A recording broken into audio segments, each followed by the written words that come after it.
nessa aí que aconteceu a situação que o Carlos Alberto contou. Do Augusto César Vanucci. Que primeiro foi o Renato e eles não queriam os outros. Tinha uma situação assim, né? E o Renato... Porque eu tô colocando isso na mesa por quê?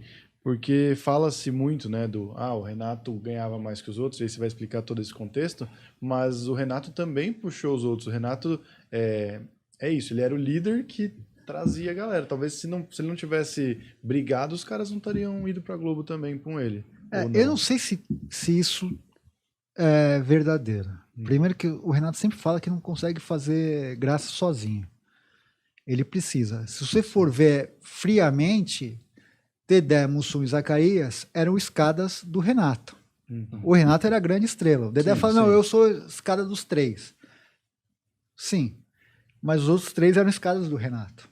Porque todo mundo trabalhava ali para o Renato brilhar. Tanto é que as melhores piadas eram do Renato, o grande destaque era do Renato, uma série de coisas. Então ele tinha que ter alguém para... fazer essa ele não ia funcionar sozinho. Sim, mas ele também era o que mais corria atrás para que isso acontecesse, ou não? Do quê? De tudo, no geral. Não, então, no programa, ele precisava ter alguém que fizesse esse trabalho sujo para ele entregar o negócio para ele se destacar. Ao mesmo tempo, isso estou falando na tela. Fora da tela, ele era o cara que realmente tomava as rédeas da coisa. Então, o que eu disse, ele negociou com o Boni, contrato, uma série de coisas. Tal. Então, ele ganhava mais do que os outros três, porque já entendia que era ele a estrela, os outros três eram coadjuvantes. Só que para quem assistia, você fala, não, os Trapalhões são os quatro. Eu entendia sempre dessa forma. Eu também. Eu nunca cheguei e falei, putz, isso aqui é melhor que esse, sabe? Era uma coisa uniforme. Remete, vamos supor, para uma banda, Beatles. Fala, cara, é o conjunto. Se sai um, fica uma coisa meio esquisita. Vamos supor, Rolling Stones. Sai o Mick Jagger, fica o... Fala, caramba, tá faltando alguma coisa, né? Era uma coisa... Unidade, né? Como o Cacete Planeta, por exemplo. Sim. Você fala, puta, é aquilo, né? Você pode ter uma preferência ou outra, mas assim, é o conjunto ali que tem a graça. Tanto é que o nome é Os Trapalhões. Mas eu entendia, eu falei, puta, é o cara que senta à mesa, negocia, vai conversar com o presidente da Perdigão, vai conversar com o cara da Danone, que tudo isso é um trabalho. Negociar tudo isso, essas coisas não são fáceis. A mesma coisa com os filmes, o cara investiu o dinheiro dele na produção, ia atrás de locação, argumento. Os outros três chegavam lá praticamente, era o texto lá, falava, entra. Já tava no filé, né?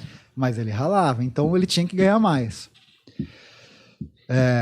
A diferença era grande? Era. A questão não é essa. Que vamos chegar, a gente pode falar agora, que é o seguinte.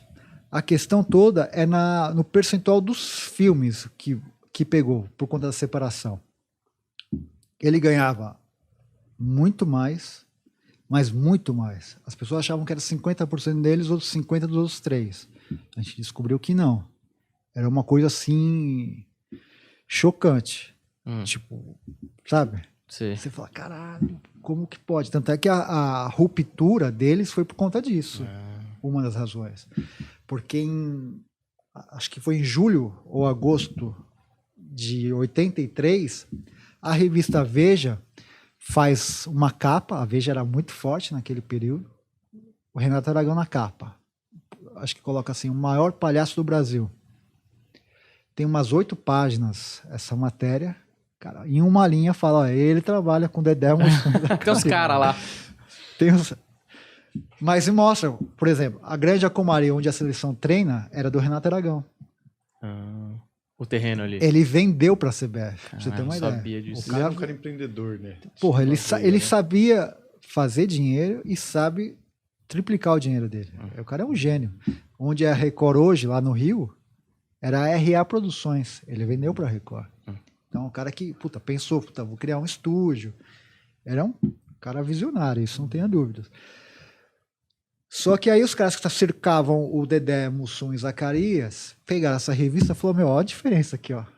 Grande Acomari, cara com, sei lá, Mercedes, não sei o que. Olha a diferença dele pra vocês. E olha vocês aqui, ó, nessa linha aqui, ó. Olha quantas páginas tem. Você pra eles não é nada. Ela fala, puta, vamos separar. Vamos mostrar pra ele que sem a gente, ele não é nada. Ao mesmo tempo, e aí, enfim. E aí o que eles fizeram? Eles armaram uma coletiva na Globo, no Teatro Fênix, sem o Renato saber. Falaram, ó, vai lá. Senta os 4, como a gente tá aqui, só que um do lado do outro, assim. O Renato também. Falou, a gente vai se separar. O Renato olha assim. Tem filmado isso. Tem, foi gravado. Caralho. Como? E aí começa a puta briga. Ele tava já pronto pra fazer a Arca de Noé, que eram os outros, que virou o Trapalhão na Arca de Noé. E eles falaram, não, vamos fazer um filme aqui pra competir com ele, que é o Atrapalhando a SWAT. E começa uma puta guerra entre as duas produções. O que eles queriam fazer? Vamos mostrar pra ele que a gente sabe fazer. E ele falou, não, eu vou provar que eu não preciso dos outros 3. E começa uma guerra fria. Tipo, ele assediava uma pessoa da equipe dele para trazer para cá e vice-versa. Correndo para estrear essas coisas todas, quem ia fazer mais sucesso, quem não ia, tal. No fim, os dois filmes, o público se divide, né? Os dois filmes não fazem uma boa bilheteria. E aí, em março do ano de 84, eles voltam, porque tinham que voltar, que a coisa tava ruim para todo mundo.